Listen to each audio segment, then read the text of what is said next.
We often hear about brachycephalic dogs, those with the shorter faces, and their tendency to experience reflux and even regurgitation. Exactly. Conditions like these can significantly impact a dog's quality of life and may even require medical or surgical intervention.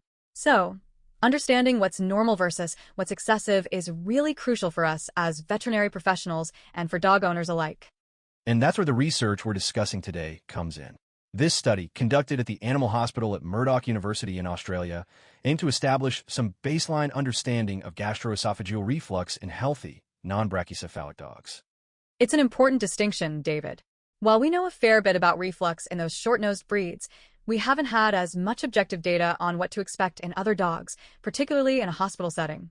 The researchers pointed out that previous studies were often conducted under experimental conditions with smaller groups of dogs, sometimes focusing on specific breeds, sizes, or sexes. Right. And some of those earlier studies even used more invasive techniques to monitor esophageal pH, which might not be ideal for routine clinical use. Plus, many of them only looked at the lower part of the esophagus, not considering how far up the reflux might travel.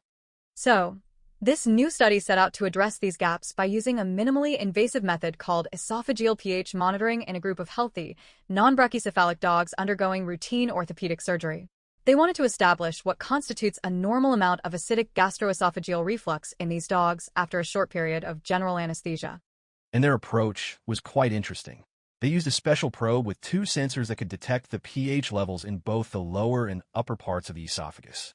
This allowed them to monitor how often and for how long the esophagus was exposed to stomach acid, which is defined as a pH of less than 4.0.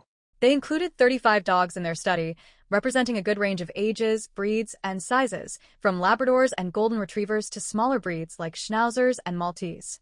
The median age was 7 years, and the median weight was 30 kilograms. It's interesting to note that none of the dogs showed any signs of regurgitation, that is, actively bringing food back up during the monitoring period. This highlights that gastroesophageal reflux can occur even without overt signs like vomiting or regurgitation. That's a really important point. The study found that gastroesophageal reflux, specifically in the lower part of the esophagus, was quite common, occurring in 28 out of the 35 dogs. However, the frequency of these events was generally low. The median number of reflux events in the lower esophagus was just 0.3 per hour.